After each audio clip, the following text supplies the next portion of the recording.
Greetings and salutations. How's it going, everybody? It's Danthol, and we're back for another episode of Virtual Reality in VR.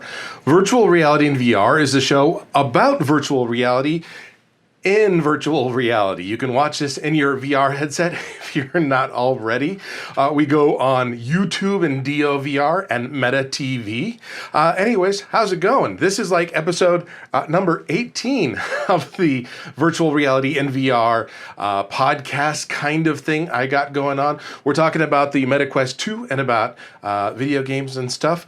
This week's episode may be, I think, a day or two later than I wanted it to be, but I had an opportunity last weekend to go to the Game On Expo in Phoenix, Arizona. I got a media pass. You can see it right there. I'll put this closer so you can see. It's a media pass.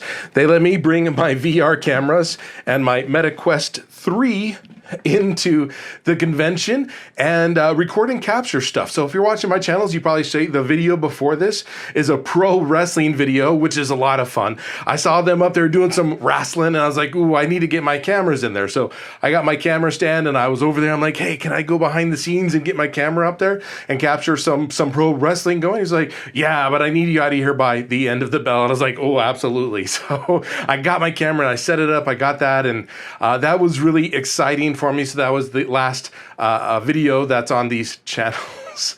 I went there because I saw they were having a virtual reality room again. Last time I went to the Game On Expo was 2022.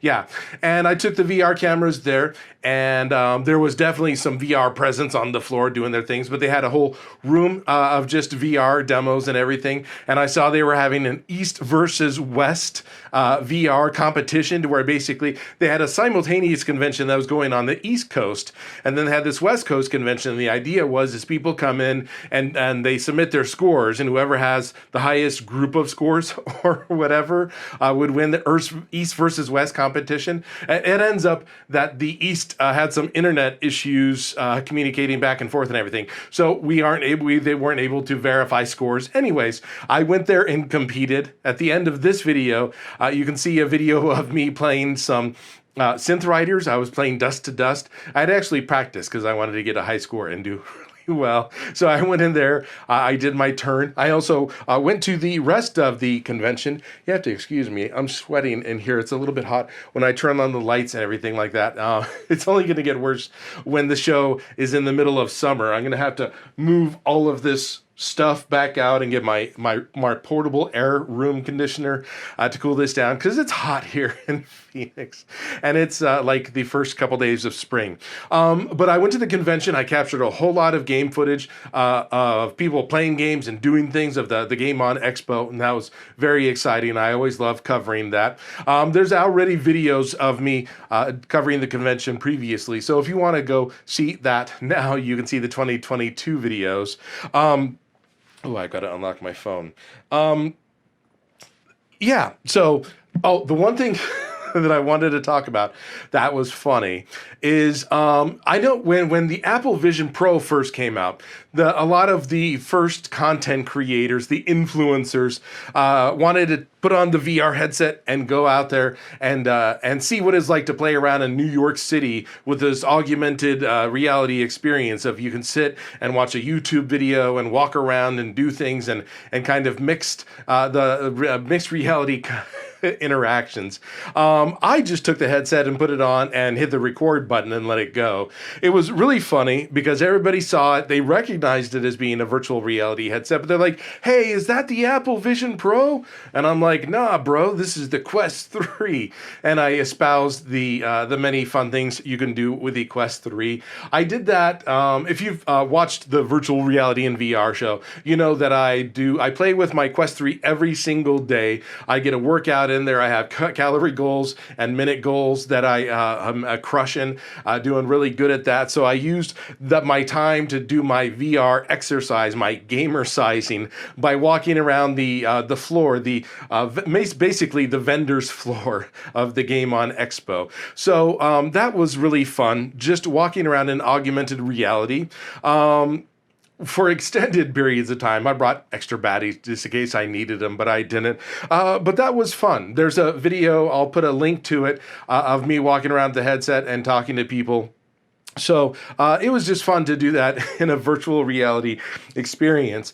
I even went and got some nachos. There's video up here if you look. I put on my headset, hit the record button, went through the line and ordered nachos and got my soda and just kind of, lived my everyday life like I would at any other convention and explored in that way, as well as bringing the 3D cameras. So that was fun. Some of the things about wearing a virtual reality headset and looking through the pass-through mode is, the frame rate's worse, of course, because the reality is an unlimited frame rate. But this, I think we're down to like probably 45 or 60, whatever it is in the pass-through mode. It's not the greatest, but it's passable. You can walk around and do your thing. One quick pro tip for walking around with a VR headset in a convention kind of environment is I'm making sure the camera's recording. Every once in a while I get a little bit nervous and I have to look, and then I have to interrupt the show to say that I'm looking to make sure everything's recording. One thing about wearing a VR headset and pass-through is lights that are on are, really bright lights just blow the thing out. So you if you're looking at the big screens and everything that they're showing and displaying all of the people playing Tetris and Mario Kart and all of the big competitions and everything, it blows that out so you can't see it. Regular screens in video games, you can see in this and pass-through, great. But if they have like holograms or lights or spinning things that have a refresh, you get this weird refresh thing with lights as you're walking around. I don't even know why I'm mentioning it. Maybe I'll just edit this entire part out. One thing that was fun about it, of course, too, is I was able to, with this headset and a big backpack full of all of my gear, including, my mic stand and everything, all of the stuff I needed to record. And I definitely would not have physically been able to manage a task like this had I not been working out every single day with my MetaQuest 3. So that was a good time. Like I said at the end of the video, there's me playing some Synth Riders and looking really goofy doing it. Aside from that, the Beat Saber Daft Punk pack came out. When I got my MetaQuest Plus subscription, they gave a $25 credit with that. So I had that burning a hole in my pocket. So I got the Daft Punk Beat Saber expansion pack. It has a lot of good songs on there. So that's been fun playing that. What was it? Oh, one thing I wanted to talk about that I was excited with the Daft Punk is generally when these expansion packs come out, they'll change the colors of the blocks in Beat Saber, because normally you got the standard red and blue, but every kind of expansion pack is given its own kind of thing, like an orange and green for others. But this was cool. It had the regular red, maybe a deeper red, and then like a menthol green. And me being Danthol, I thought that was kind of fun to have that menthol green color for a Beat Saber block. I don't know. I internalize this too much. I have so much fun in VR. Did that. So they have some live songs that are in there. So it's Daft Punk live, and they're kind of doing their mixing thing. They're being DJs. They're playing their music and have extended versions, so you can hear the cheering in the background and everything. Some of those tracks are really long. Some of the live tracks are like 10 minutes long. You're like beating blocks. You're like, okay. But they do a good job of mixing up all of the different beat maps, I guess they call them, and have fun. Of course, they have the Harder, Better, Faster, Stronger. That was a great song in there, and the beat map on that is great. It's a perfect song for Beat Saber. They also had Around the World, which is good. It's a classic from the 90s. If you ever went to dance club in the 90s like I did, they played those kind of songs quite frequently. Aside from that, have been diving a little bit deeper into the MetaQuest Plus, that's a mouthful every time, library now that they've added it. Been playing some sports Scramble. I figured because now that anybody who has MetaQuest Plus can go and play this, that the online multiplayer matches might be there. And I had some difficulty getting into a match. I finally got into one match, which was the bowling. And I won that, and I got my little achievement trophy. So that was exciting. And then lastly, of course, keeping up with my gamersizing, have been playing a lot more Synth Riders. Because I do a lot of the multiplayer stuff, they turn on different modes and things that I haven't really played. Modes like, double speed notes or no fail mode, or, modes that have other kind of modifiers and stuff like that. So I kind of got into the whole playing with the 2-speed notes. And then when I was looking and I saw that there are separate leaderboards that are out there for the modifiers. So if you play at 2-speed notes, there's a whole different high score board that's on there. And already there are 459 leaderboards on the MetaQuest leaderboards app, and within Synth Riders itself, 459 different leaderboards for all of the songs that are in the game at the normal difficulties. But now you have this whole category of high scores now that have modifiers. So if you put on sudden death, that's a modifier. If you put it on at double speed, then that's 2 modifiers, and there's a leaderboard for that. If you do it at 3 speed, so I discovered that a lot of these other leaderboards, the hidden leaderboards, are mostly devoid or have very few players. So it was exciting to go in those and see that I was getting some high scores, or is getting in the top 10s and things like that for these modified leaderboards. So I kept on kind of pushing it, and I found that I really like the normal difficulty double speed sudden death mode.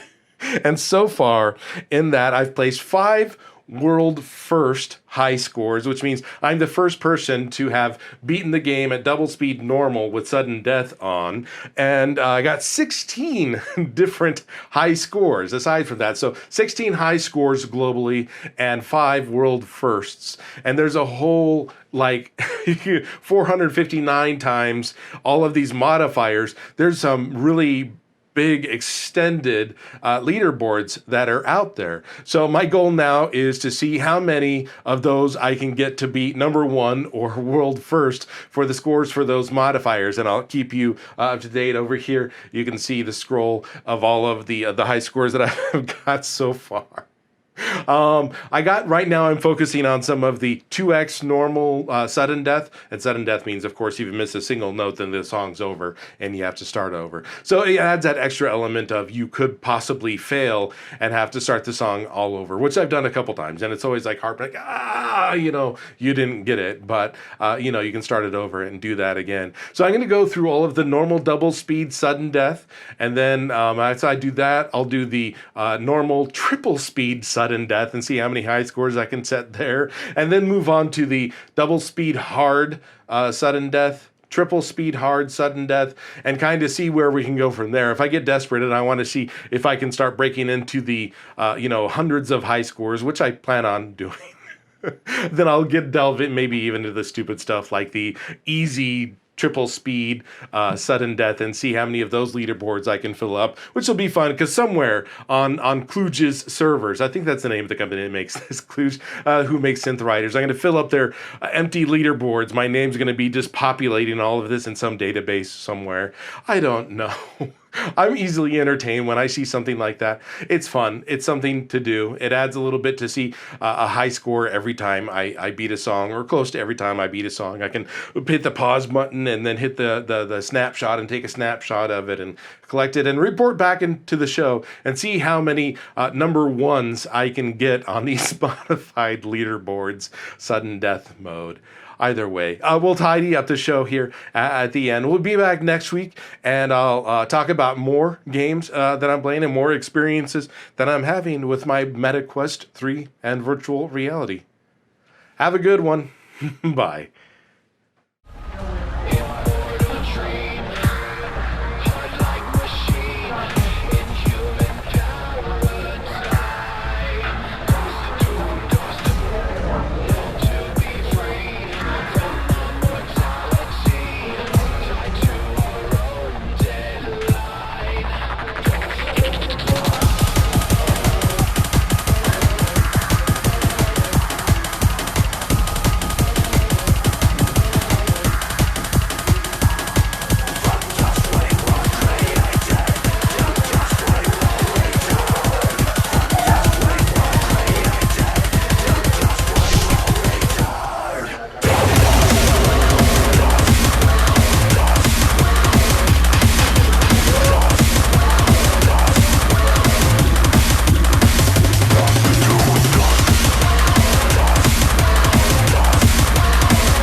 game.